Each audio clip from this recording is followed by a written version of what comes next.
আম্মাজান খাদিজাতুল কুবরা রাদিয়াল্লাহু তাআলা আনহা, তিনি বড় লোকের মেয়ে। আম্মাজান খাদিজার আব্বাজানের অনেক সয় সম্পত্তি, জায়গা জমির মালিক আম্মাজান খাদিজা, অনেক সোনাদানার মালিক ছিল আম্মাজান খাদিজা। একদিন আম্মাজান খাদিজা আল্লাহ রাসূলের কাছে এলো, হে আল্লাহর পয়গম্বর, হে নবী, আমি খাদিজা আপনাকে বিয়ে করতে চাই, আমি আপনাকে প্রস্তাব দিতে এলাম, আপনি কি আমাকে বিয়ে করবেন? আল্লাহ রাসূল বলছে, ও খাদিজা, তুমি কোথায় আর আমি কোথায়? তোমার আব্বাজানের এত জায়গা জমি, এত সয় সম্পত্তি, এত জায়গা জমির মালিক তোমরা, আর আমি মোহাম্মদ, আমার তো খাওয়া হয় না, পেটে পাথর বেঁধে রাখি, তুমি আমাকে কেন বিয়ে করবে? আম্মাজান খাদিজা বলেছিল, হে আল্লাহর পয়গম্বর, রতনকে রতনই চেনে, আমি জানি আপনি কেমন মানুষ, আমি আপনাকে কথা দিচ্ছি আপনার দিনের দাওয়াতের সঙ্গী হব। আপনি যখন দিনের দাওয়াত দিতে যাবেন, আপনার ভাত রান্না করে খাওয়াবো, আপনার জামা কাপড় আমি খাদিজা কেচে দেব, আপনি আমাকে নিরাশ করবেন না, আপনি আমাকে বিয়ে করেন। দুজনের বিয়ে হলো। দুজনের বিয়ে হবার পর সাংসারিক জীবন আল্লাহ রসুল এবং আম্মাজান খাদিজার কেমন ছিল, একদম মনটা আমার দিকে দেন, ওটা ওটি না করে এই গজলটা মন দিয়ে শোনেন, যদি আমার মায়েদের জীবন পরিবর্তন হয়, কি শিক্ষা তারা আমাদের জন্য দিয়ে গেছেন, ছন্দের মাধ্যমে কবি লিখছে, মনোযোগ দিয়ে শুনবেন।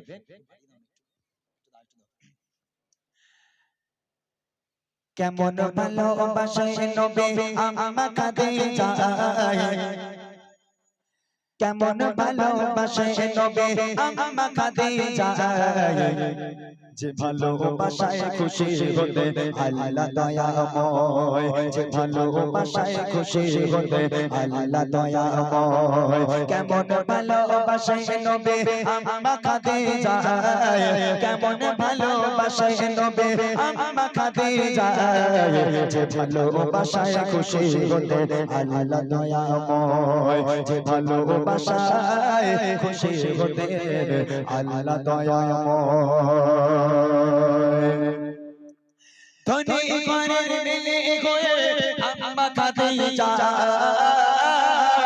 নবীর কাছে এসে পালায় করে বজেগা। ধনী ঘরের মেয়ে হয়ে আম্মা খাদিজা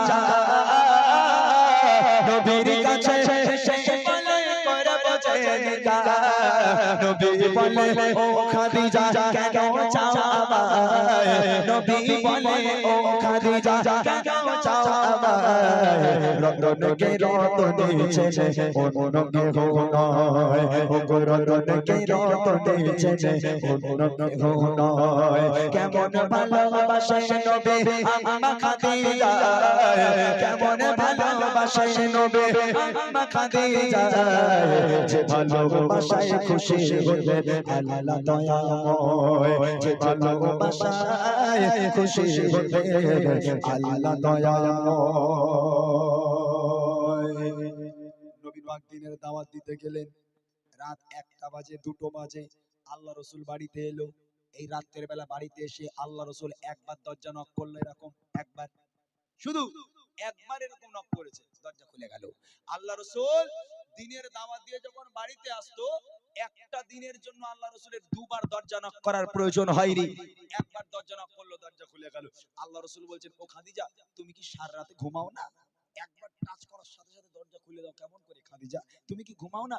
আম্মাজান খাদিজা বলছে, হে আমার স্বামী, হে আল্লাহর পয়গম্বর, আপনি যখন বাইরে থাকেন আমি খাদিজা ঘুমোতে পারি না, বড় টেনশন হয়, দুশ্চিন্তা হয়, না জানি কাফেরেরা আপনার উপরে আক্রমণ করলো কিনা, না জানি কাফেরেরা আপনার কোনো ক্ষতি করে দিল কিনা, আমি খাদিজা ঘুমোতে পারি না, আপনার জন্য বসে থাকি, আপনি বাড়ি এলে দরজা নক করার সাথে সাথে আমি খুলে দেই। আমার মায়েরা পারবে?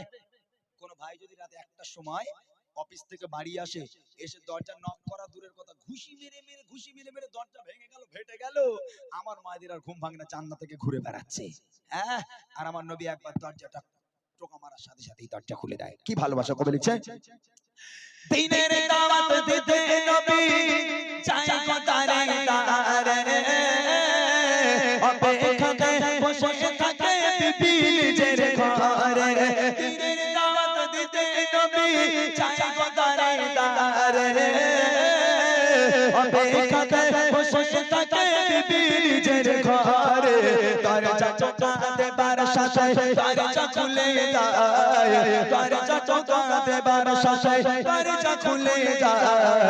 নবী বলে বিবি বলে আপনি ছাড়া ঘুম নাহি হয় ও বিবি বলে আপনি ছাড়া ঘুম নাহি হয় কেমন ভালোবাসে নবী আম্মা খাদিজা কেমন ভালোবাসে নবী আম্মা খাদিজা যে ভালোবাসায় খুশি হতে আল্লাহ দয়াময় যে ভালোবাসায় খুশি হতে আল্লাহ দয়াময়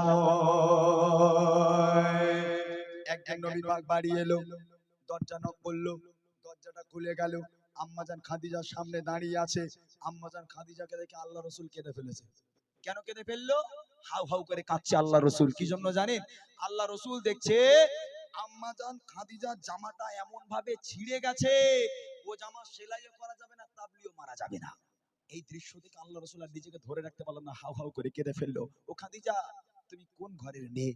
তোমার আব্বা জানের এত জায়গা জমি, এত সম্পত্তির মালিক তোমরা, সব সোনাদানা গুলো এনে আমি নবী আমার পথে তুমি কুরবানি করে দিলে, দিনের ইসলামের জন্য কুরবানি করে দিলে। ও খাদিজা, তোমার অবস্থা এখন কি? তোমার জামাটা এমন ভাবে ছিঁড়ে গেছে, আমি সেলাইও করে দিতে পারবো না। ও খাদিজা, আমি তোমাকে ভালো রাখতে পারলাম না। আম্মাজান খাদিজা আল্লাহ রসুলকে জড়িয়ে ধরে বলেছিল, হে আমার স্বামী, আমি আপনার কাছে অনেক ভালো আছি, তবে আমার তিনটে আবদার আছে, রাখবেন? কি আবদার খাদিজা তোমার? প্রথম আবদার, আমি খাদিজা যেদিন ইন্তেকাল হয়ে যাব, আমি খাদিজা যখন মারা যাব, দোকান থেকে কাফন কিনে পড়ালে হবে না, তাহলে আপনার এই জুব্বা, আপনার এই পিরান মোবারক আমাকে কাফন করে দিতে হবে। দ্বিতীয় নম্বর আবদার হলো, আমি খাদিজা যখন আমাকে কবরে শোয়ানো হবে, কবরে শোয়ানোর আগে আপনি নিজে কবরে নামবেন, নিজে কবরে নেমে কবরের চারপাশটা একবার হাঁটবেন, কেননা কবরের আযাবের ভয় পাই আমি খাদিজা। কবর যদি আমাকে আযাব দেয়, যদি পিষে দেয়, আপনার পায়ের ছাপ থাকলে কবর আমাকে আর পিষতে পারবে না। আর তৃতীয় নম্বর আবদার হলো, মুনকার নেকির ফারিস্তারা যতক্ষণ পর্যন্ত আমার সওয়ালের জবাব না করবে, আমার কবরের ধারে আপনাকে বসে থাকতে হবে, আপনি বাড়ি যেতে পারবেন না। আপনি কি রাখবেন এই তিনটে আবদার? আল্লাহ রাসূল বলছে, ও খাদিজা, আমি তোমার তিনটে আবদার কবুল করে নিলাম, তিনটাই আবদার রাখবো। এবার দেখেন কি হয়। বিবি বলে ও গো স্বামী মরণের পরে কবর শোয়াবেন আমায় জুম্মা কাফন করে কবরের চারিপাশে ঘুরবেন কেটে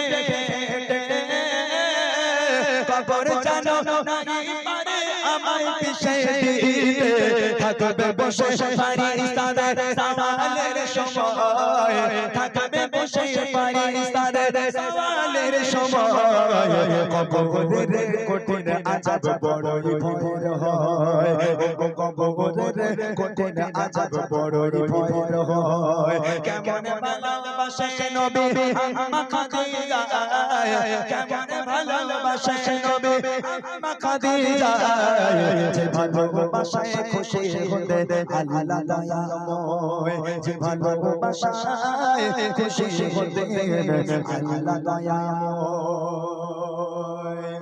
ইন্তেকাল হয়ে গেল, আম্মাজান খাদিজা মারা গেল। প্রথম আবদার ছিল পিরানকে কাফন করতে হবে, দোকানের কাফন নিয়ে আসা হলো না, আল্লাহ রসুলের পিরান দিয়ে কাফন তৈরি করা হলো, কাফন পরানো হলো। দ্বিতীয় নম্বর আবদার ছিল রসুলকে কবরে নামতে হবে, কবরে হাঁটতে হবে। আল্লাহ রসুল কবরে নামলো, কবরে একটু হেঁটে দিল, দেওয়ার পর যখন আম্মাজান খাদিজাকে কবরে শোয়ানো হলো, হাঁটা হয়ে গেল, আল্লাহ রসুল কবর থেকে উঠে যখন আম্মাজান খাদিজাকে কবরে শোয়ানো হলো, একটা মৃত ব্যক্তিকে যখন কবরে রাখা হয়, মুখটা কোন দিকে থাকে? কোন দিকে থাকে মুখ? কেবলার দিকে, পশ্চিম দিকে মুখ রাখা হয়। যখন একটা মানুষকে কবরে শোয়ানো হয়, এই মুখটা কেবলার দিকে থাকা হয়। তো আম্মাজান খাদিজাকে কবরে শোয়ানোর পর আম্মাজান খাদিজার মুখটা নিয়ে যতবার কেবলার দিকে ঘোরানো হয়, অটোমেটিক সামনে চলে আসে, অটোমেটিক আসমানের দিকে হয়ে যায়। আবার একবার চেষ্টা করা হয়, আবার একবার আম্মাজান খাদিজার মুখটাকে নিয়ে আবার পশ্চিম দিকে ঘোরানো হয়, আবার অটোমেটিক সামনের দিকে হয়ে যায়। এরকম করে তিনবার যখন আম্মাজান খাদিজার মুখটাকে নিয়ে কেবলার দিকে ঘোরানো হলো, কেবলার দিকে ঘোরে না, অটোমেটিক সামনের দিকে হয়ে যায়।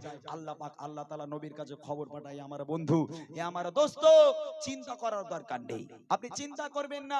আমি আল্লাহ চাই না খাদিজার মুখটা পশ্চিম দিকে থাক, আমি আল্লাহ চাই খাদিজার মুখটা সামনাসামনি হয়ে থাক। কেননা খাদিজা দ্বীন ইসলামের জন্য এত কষ্ট করেছে, এত কুরবানি করেছে, এত রক্ত ঝরিয়েছে। আমি আল্লাহ খাদিজার উপরে এত খুশি হয়ে গেছি।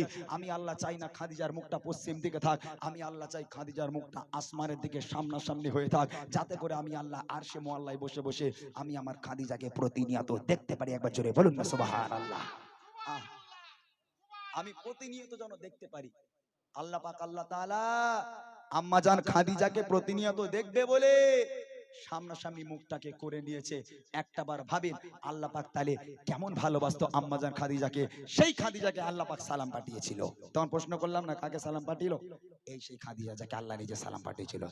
শেষ কথা কবি লিখছেন, যত সবাই খাদিজাকে কেবলাতে মুখ করে রে, ততবারে আসমানের ওই দিকে যায় যে ঘোরে।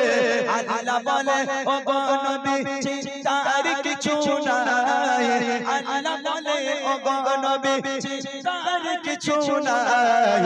খাদিজাকে দেখবো বলে আমি সর্বদা, ও গো খাদিজাকে দেখবো বলে আমি সর্বদা। কেমন ভালোবাসে নবী আম্মা খাদিজা, কেমন ভালোবাসে নবী আম্মা খাদিজা। যে ভালোবাসায় খুশি হতে আল্লাহ দয়াময়, যে ভালোবাসায় খুশি হতে আল্লাহ দয়াময়, যে ভালোবাসায় খুশি হতে আল্লাহ